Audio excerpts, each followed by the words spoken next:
Here's a terror tidbit to whet your dulled, fiendish appetites. Strop, you're killing me. Old Dan Harper was sitting in his usual wicker armchair, reading his usual daily paper and smoking his usual corncob pipe when they came into the Lindale firehouse.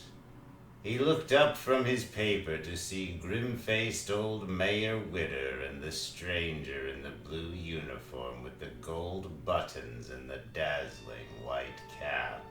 Afternoon, Mayor Witter. Is that Clem Dunlop's replacement?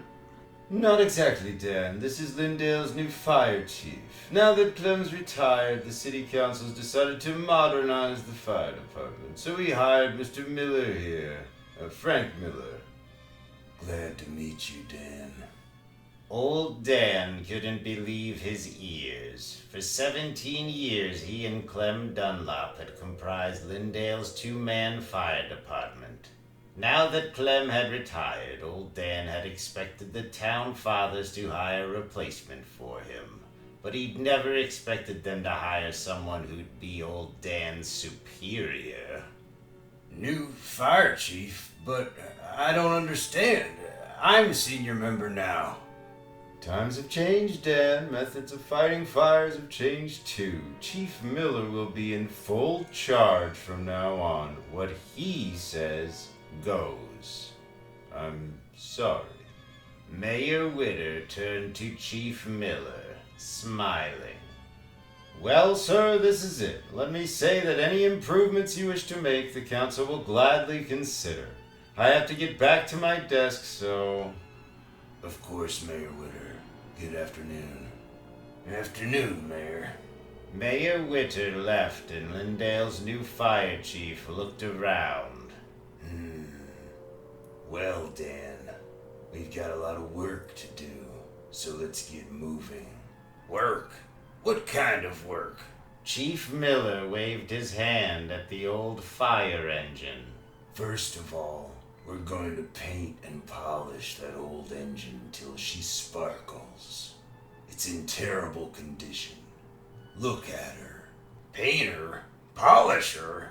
Why? Is she gonna fight fires better if we do? Chief Miller's face grew very stern.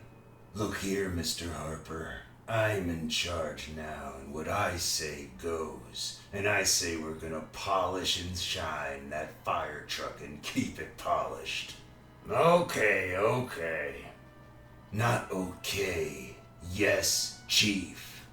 Now go down to the hardware store and get 2 cans of brass polish, 2 cans of chrome polish, 2 gallons of red paint, 2 brushes, and some rags. Yes, Chief. Old Dan hobbled off down the street toward the hardware store. After 17 years, they hire some young whippersnapper with newfangled ideas to boss me around.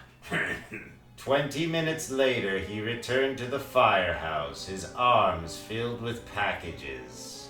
Here's what you wanted, young feller. Chief Miller, if you don't mind, Mr. Harper. Well, let's get to work. Dan looked around. Just let me catch my breath. Let me sit for a spell in my... Say, where in blazes is my wicker chair? I put it upstairs, Mr. Harper. There'll be no lolling around down here from now on. Lolling around? Look here, you young squirt. I was fighting fires before you were old enough to push a toy fire truck. And I've been lolling, as you call it, in that wicker chair down here all that time, and I never... From now on, we rest upstairs, Mr. Harper. I intend to install a cot and a radio and other comforts. And how you expect we're gonna get down when an alarm comes in? Jump or roll down them back stairs? I intend to install a descent pole, Mr. Harper. A well-polished pole upon which we will slide down from upstairs in a split second. But enough talk. There's work to do. And so old Dan and eager new Chief Miller set to work painting and polishing the old fire truck until it gleamed like new. There, that looks better. Then the firehouse was scrubbed and painted. Quite a change, eh? And a descent pole was installed. Now we're getting somewhere. So old Dan Harper was forced to work his heart out for the new chief.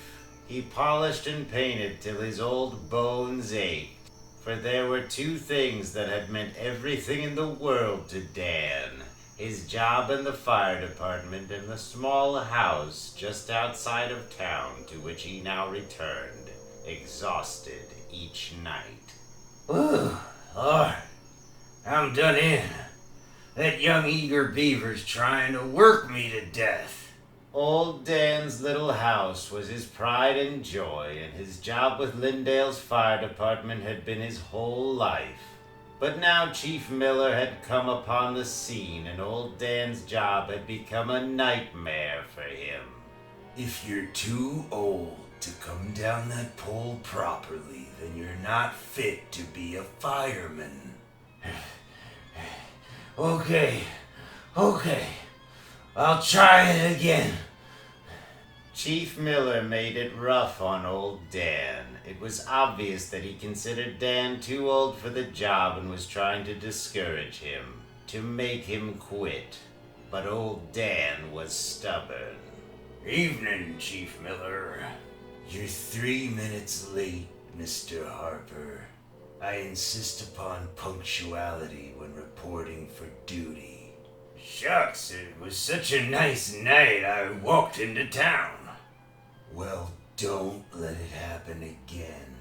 During your shift tonight, I want you to polish all the brass. Understand?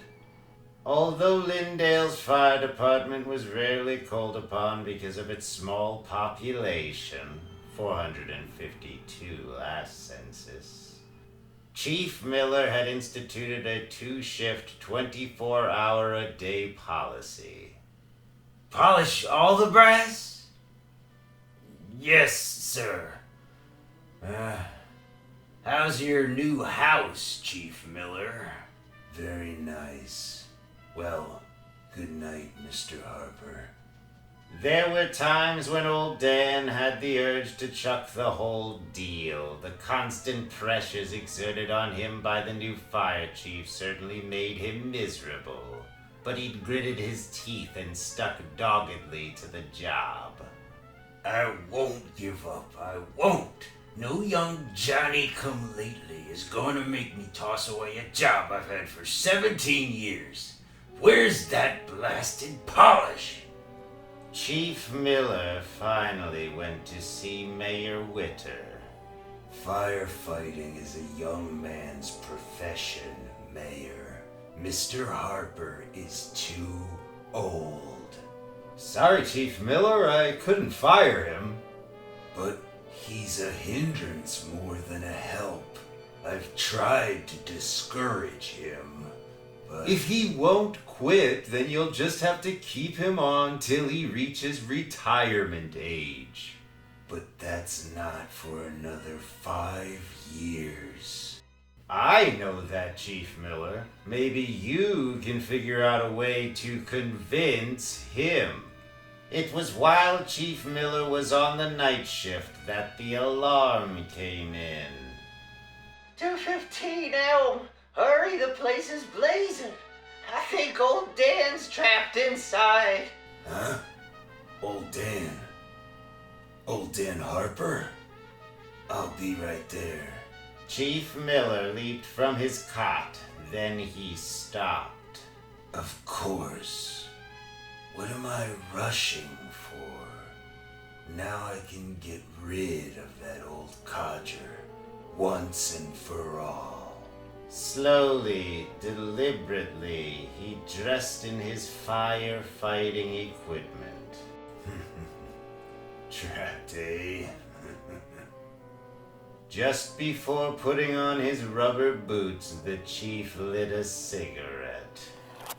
That's too bad. He smoked a while, then put the cigarette out and donned his boots. I can kill 2 birds with 1 stone. I'll say the old fire truck wouldn't start. He slid slowly down the polished descent pole. I'll get rid of old Dan, and I'll convince the town council that they need a new fire truck, both at the same time. Chief Miller unlocked the hood of the fire truck and grinned in at the engine. I wonder why it wouldn't start. Then he strolled to the firehouse doors and swung them open. Well, that ought to do it. It's been 15 minutes since the call came in. The old fire truck leaped from the firehouse, sirens screaming. When the fire truck finally arrived on the scene, old Dan's house had burned to the ground with old Dan inside it. I couldn't get the old engine started. It was awful. He could have been saved if you'd gotten here right after I called. Of course, no one suspected Chief Miller of deliberately stalling in getting to the fire that had killed old Dan. They believed his story. And a month later, the new fire truck arrived. But one night, Chief Miller received another alarm. The voice on the line was strange, almost laughing. 71 Beech Tree Drive. Yes, what a blaze! Hurry! 71 Beech Tree Drive. Why, that's my house. Chief Miller didn't stall around this time. This was an emergency. He leaped from his cot and dressed like a demon. That voice on the phone, it sounded familiar. Well, I can't waste time thinking about that now. He rushed to the descent pole, wrapped his arms and legs around it, and plummeted downward. Oh, Lord, I know. I know whose voice that was. It was his. Old Dan Harper's. No, it couldn't be. The next morning, they found what was left of Chief Miller lying beside the new fire engine at the bottom of the descent pole in a pool of drying blood. His arms and legs had been severed from his body and his torso nearly split in 2.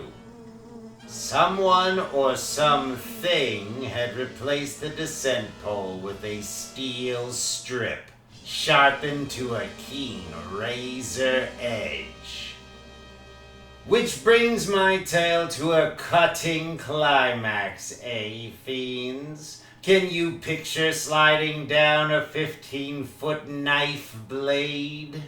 Quite a stretch of the imagination, Wasn't that a gem of a yarn? I'll razor another one next time we meet in VK's sharp mag, The Vault of Horror. And now the old witch awaits with her hone-cooked yarn. Bye now. By the way, did you let the cat out tonight? Bye.